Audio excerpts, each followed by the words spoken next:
Oiê, trago atualizações do meu suéter. E hoje eu vou contar pra vocês por que eu deixei pra fazer a gola depois. Essa receita é a Aquilydia da Rachel Wilsley e eu tô usando esse fio aqui da Camarose. Então, gente, já terminei o corpo, resolvi fazer a blusa mais curtinha, então quase não tricotei parte lisa aqui depois do jacquard e antes da barra. Já comecei a fazer a barra torcida e arrematei com um arremate comum mesmo, porque eu fiz o arremate italiano no começo e não gostei, ele tava ficando meio esquisito, não sei por quê, não sei se é por causa do fio, mas como é um fio escuro, acho que nem ia fazer muita diferença o arremate italiano, então eu fiz um arremate comum e achei que ficou bem legal. A manga aqui eu terminei a primeira parte do jacquard e ela tá mais ou menos na altura do cotovelo. A outra aqui eu nem levantei os pontos ainda. E a gola, que é o assunto desse vídeo, eu acabei fazendo dupla, porque o arremate italiano não tava legal, então eu achei que valia mais a pena fazer ela com o dobro da altura e depois arrematar costurando aqui pelo lado do avesso. Tinha pensado em gravar um videozinho mostrando como fazer esse arremate aqui, mas como é um fio escuro, não tava dando pra enxergar nada no vídeo. Na verdade, eu mesma tava com dificuldade de enxergar, eu tive que ir bem na janela, assim, com a luz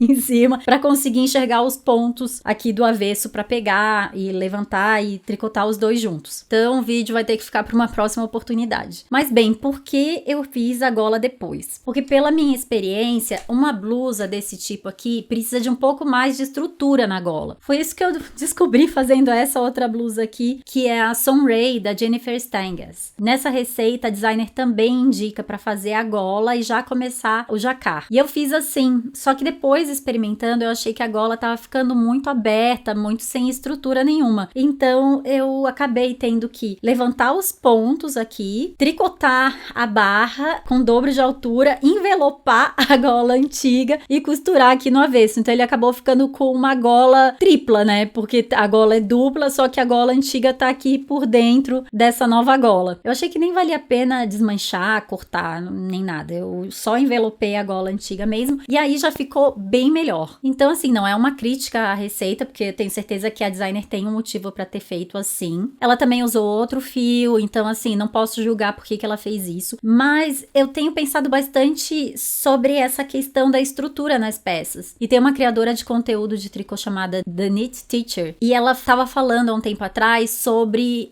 blusas que têm ossos e blusas que não têm ossos. Os ossos, no caso, são as costuras ou as áreas em que a gente levanta pontos e tal, que acabam dando mais estrutura para a peça. E as peças sem ossos são aqueles modelos que a gente faz sem costura, tudo de uma vez só. Não é uma crítica aos modelos sem costura. Na verdade, ela até fala que isso não é algo necessariamente pior ou melhor. Vai depender do nosso objetivo com a peça, vai depender do fio, do modelo, do que a gente quer. Então, um suéter com ossos não é necessariamente melhor do que um sem ossos, nem o contrário. Vai depender aí dos objetivos. E esse tipo de modelo aqui de pala circular, que tem os aumentos todos distribuídos e não tem costura nem nas mangas, nem nada, ele já é um modelo bem sem ossos, né? Ele já tem pouca estrutura. Então, quando a gente levanta os pontos para fazer a gola, não é uma costura, mas é quase como se fosse, e ela acaba dando mais resistência aqui para a peça, porque no final das contas é a gola que tá segurando todo o peso desse suéter, né? E como ele é feito com 2 fios, ele é mais pesado do que se ele fosse todo liso, né? Então é algo interessante a gente pensar nessa questão da costura como estrutura, como os ossos que vão manter a nossa blusa. A início eu queria dar 2 exemplos para vocês de peças que eu criei. A primeira é a Rosalina, que é uma blusa raglan, que tem a gola feita antes, assim, direto, né? Tem uma manga rendada. Ela é